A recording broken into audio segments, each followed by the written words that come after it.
Thunder sleeps in the kennel. Before we let him out, put on his tools. We're also going outside, and I'm going to be putting this long line just to drag, just for safety. So you come over, you open up the kennel, make sure he's calm. If he's not calm, shh, right? Or no, disagree with the energy.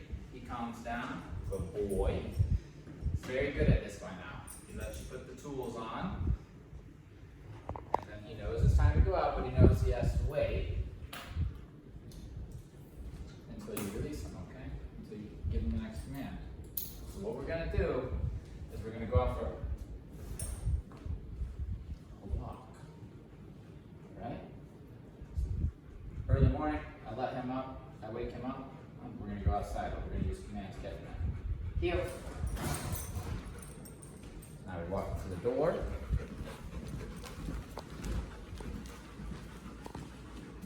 Good boy. Give ourselves some space to open it. Heel. Put that on out. And now we start our walk. It's structured.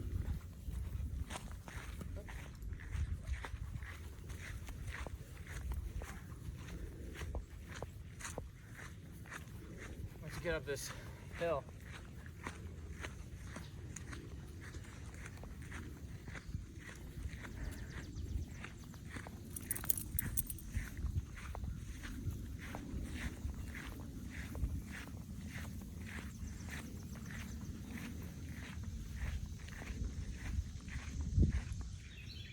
break.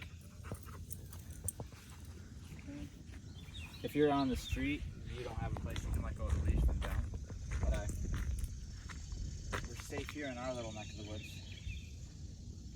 So we use heel, give him a potty break by putting him in a sit and then releasing him with break. And then it's recall back, and I can just use the button or I can say come. And then it's right back into the heel. But I put him in a sit first. Just for you, you're gonna need a moment to get your leash ready. Then a sit, and then heel to continue on the walk. So he's gonna be in heel most of the walk, but you're gonna have little stops along the way that you give him some free time to use the bathroom and sniff, and that way he's satisfied, we're satisfied, and then we head back home. Heel.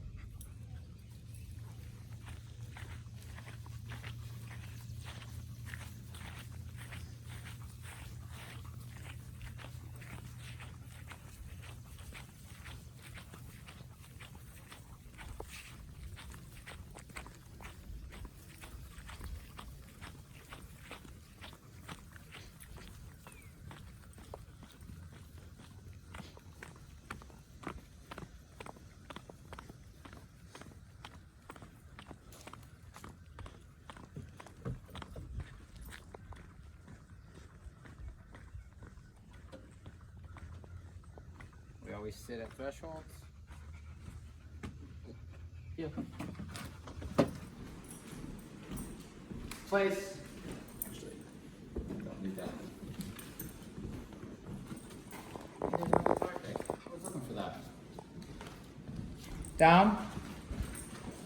And that's right. And now we've used structure to get him out of the kennel to the door, out for a walk, doing his potty, getting the exercise, healing all the way back home, put him on place, and then he sits there for a few hours while we go and do human things. So basically, all that time that you're not doing something with him, he's waiting on the place bed, and you're holding him accountable to stay there, okay? Another option is you come in and you don't have time to watch him and make sure he's staying on place, then you put him in the kennel, okay? And that's really it. That's really it for Thunder. He's gonna be staying in command, going out and using his taking advantage of his training and going out and taking his walks and having his free time, spending time with the family, coming in, chilling on place while the family does their business, and then repeat. He's only got a few different events that he can handle in his life, okay? And he really enjoys his walks and he really enjoys his free time with his humans. He needs that level of structure so that he doesn't get the wrong idea and thinks that he runs the show, and then everything goes downhill. Good boy.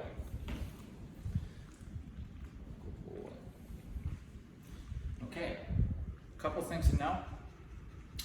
When working with a guy like him who is 100% a dangerous dog, I want to remind you this is an e-collar program, so no grabbing onto collars to move him.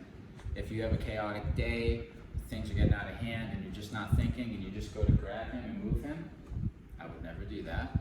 I would also never yell at him a whole lot, like scold him. That's not going to be good, because if you bring in that level of confrontation and you can't handle him coming back at you with it, it's going to be bad. So we just use the training, okay?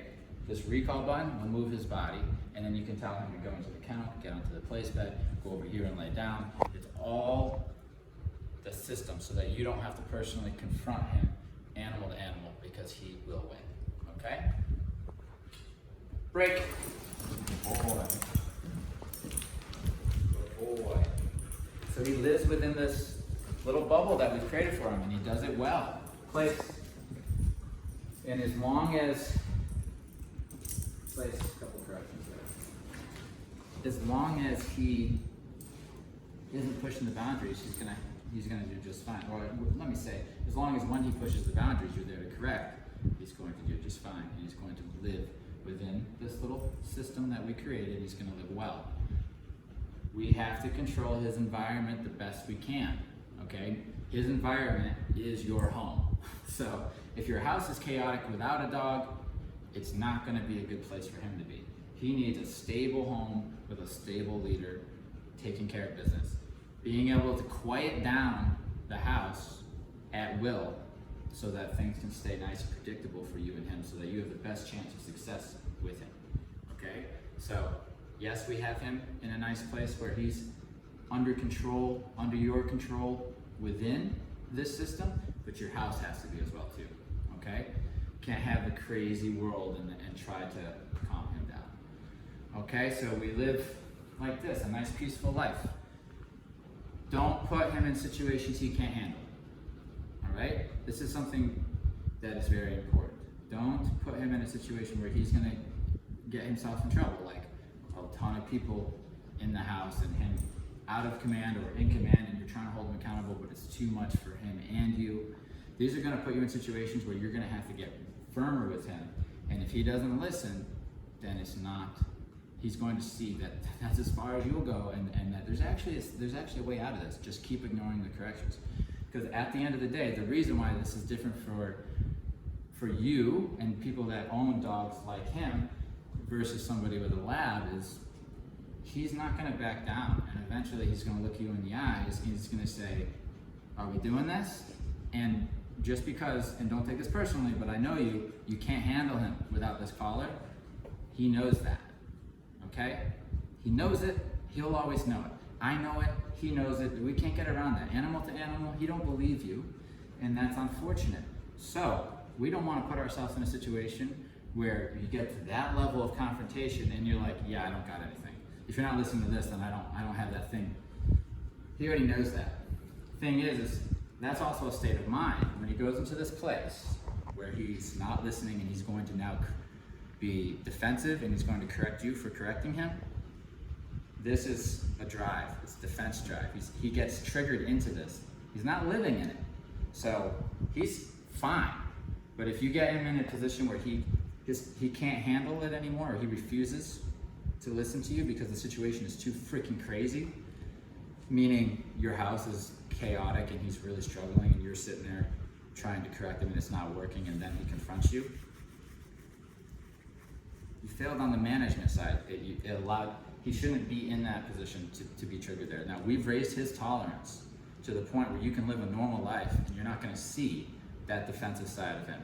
You're not going to see it. But if you live a chaotic life and there's a lot of variables at play and there's a lot of stressors throughout the day, and he's carrying stress from one day into the next day into the next day, well, then he's going to have a shorter fuse, and you're going to see him, like before he came here, how he snapped into this a lot quicker. He snapped into this defensive nipping and even assertively nipping at people, controlling the humans in the house before he came here. He can easily go back to that. That is who he is fundamentally. We've raised his tolerance, so he can do normal dog stuff without going into this drive. But if you put him into a spot that's too far and he doesn't, it's a situation that he can't handle, he doesn't have the skills and you don't have the skills, you're gonna get yourself in a situation where it comes down to animal. And if you can't win that conversation, which most people can, you're never gonna have control over him at that from that moment on, okay? And it's gonna start taking the training into a bad place because he's just not gonna believe you anymore. So this is what you do. You live the life that we set out for you. He enjoys it. He's enjoying his life here. We're not putting him in situations where he's, where I can't affect him anymore with just my words, But to be honest with you, those situations are like parties, and like the vibe of the house would have to be somebody sitting here telling him to get off the bed, come on buddy, and they're not listening to you because I know you said this is a problem. The house is not operating under your rules and you're expecting him to, but nothing around him is operating by those rules. He's then gonna say, why should I listen to you, right? And you don't want him to do that to you because he's gonna realize really quick that why should I listen to you, right? Okay? Because this is giving you something that you wouldn't have without this. The ability to physically correct him that from animal to animal would not end well if we didn't have this.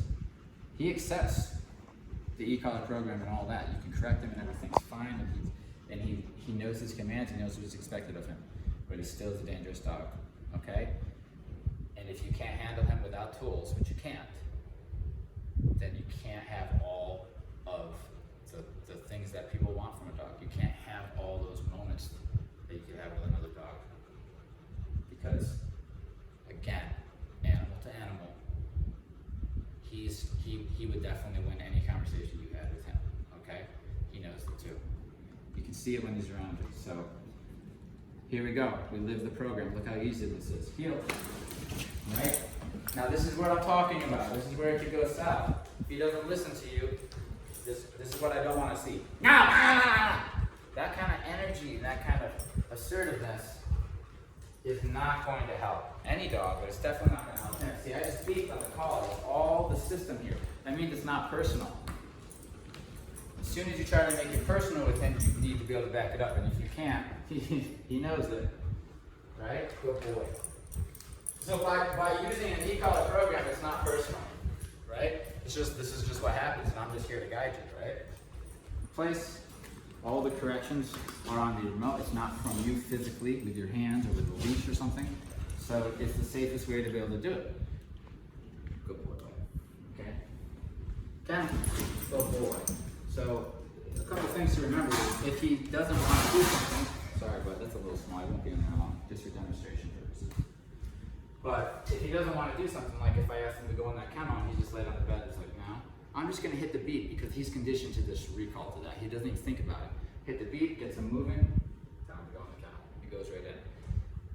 We're not experiencing much difficulty living with him. It's pretty easy living with him, but we know how to lead him, but also we take control. We're the type of people that take control of our environment, our home.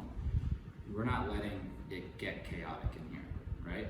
If it gets chaotic, it's because we created it intentionally to start proofing the dog. So very important for you with this level of liability when it comes to a guy like this. You're gonna need to be able to control your living room. Okay. Now, kind of right there. Tap tap. Time to go count.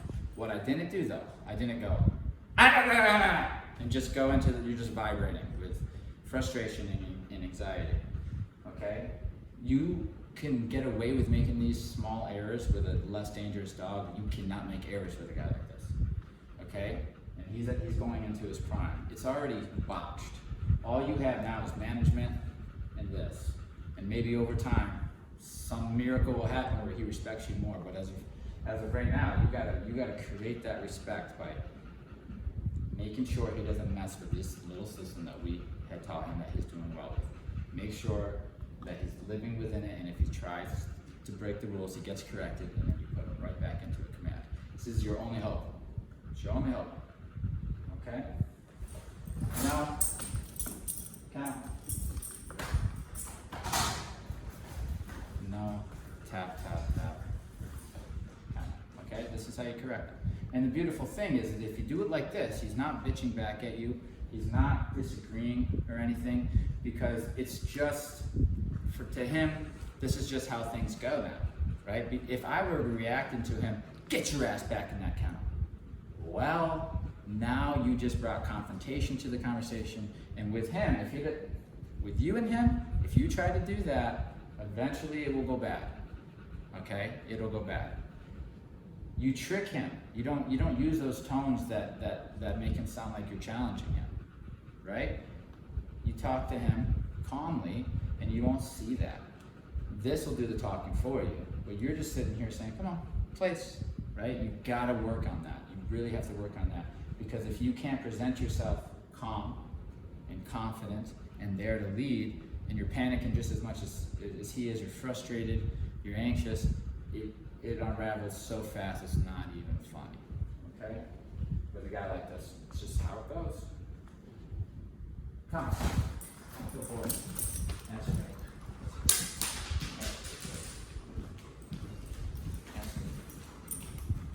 Just test. He's sharp though, man.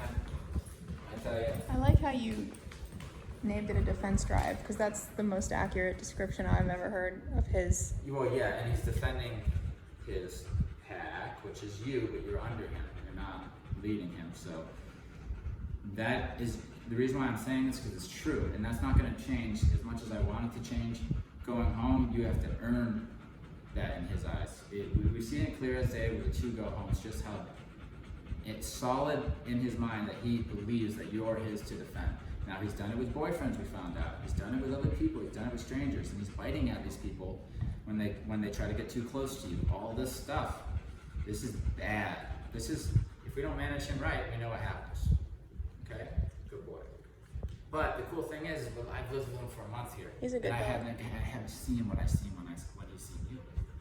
Right? That's an association. So you gotta make sure you stick with the training and don't go outside of it. He's not ready, and he might never be for you in your relationship. Okay? Now, I lived with him for a month, and the things that he was doing, and I didn't even know how bad it was. I couldn't see it until you were here, and then you see it. Boom, the dog changes, right? And now he says, that's my pack, and I'm going to defend it, right?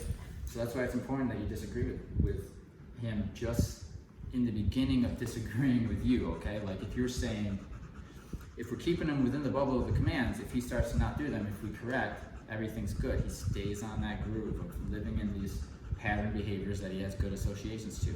If we let him outside of the training program and have him live in the Wild West, he will fall apart, right?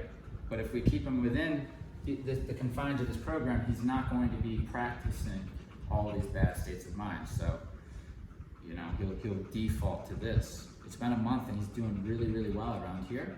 So when he goes home, it's going to be a couple rough 2 weeks for you to be on top of him and make sure that he's not messing with his commands at all, and he's listening to them and respecting them, because that's what he needs. At the end of the day, he needs to respect the commands in your home, and that's going to be the saving grace. And hopefully through that, and because you're holding him accountable, you will gain some respect. Okay. All right. Place. That's a good boy. You can show. Now I appreciate you showing. Helping me out here. So yeah, I mean, the relationship becomes more and more important the more dangerous the dog gets. So that if you have a very dangerous dog, you need to have a very tight relationship. That's pretty much it. So this guy becoming defensive and going into defense drive it's really part of the breed. They're kind of meant to be able to have that switch more so than other dogs. Problem is, that's just going to be something within the genes, and they're going to try to be defensive, especially in the outside world, or if strangers come to the door. We see a dog with those types of genetics. They tend to bark, they tend to lunge, they tend to try to address the strangers.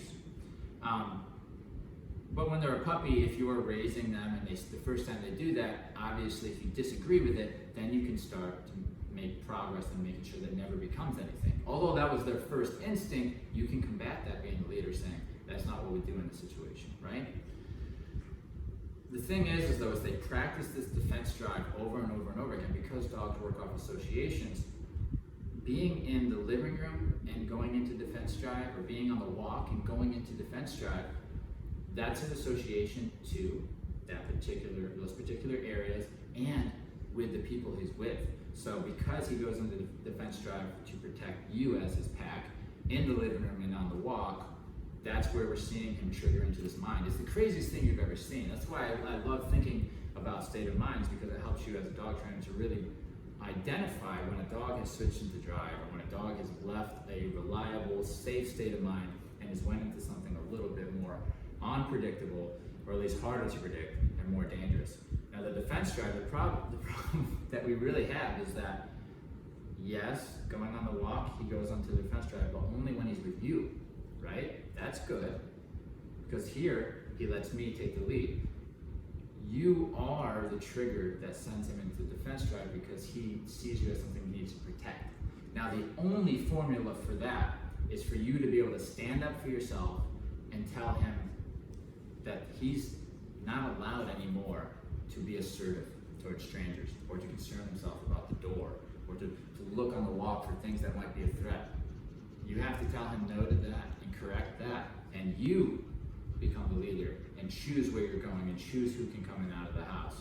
This is important with all dogs, because if you don't do it with the average dog, they're gonna end up barking, they're gonna end up lunging, all the stuff we hear about. But if, as a dangerous breed or powerful breed owner, the repercussions are way heavier, because these guys are more likely, if they're put into a situation that puts stress on them, they're more likely to use their teeth and to do damage, right?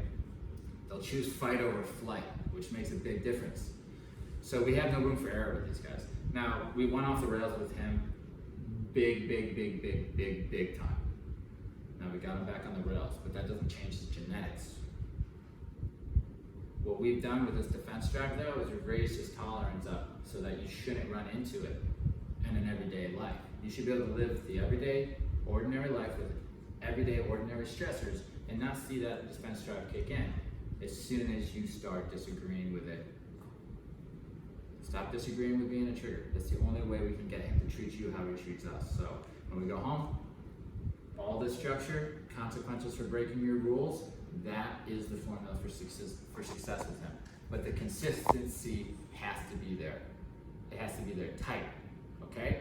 Remember, if you're living in a chaotic environment, consistency just doesn't exist, right? It's gonna be out. The only thing that's consistent is the chaos, right?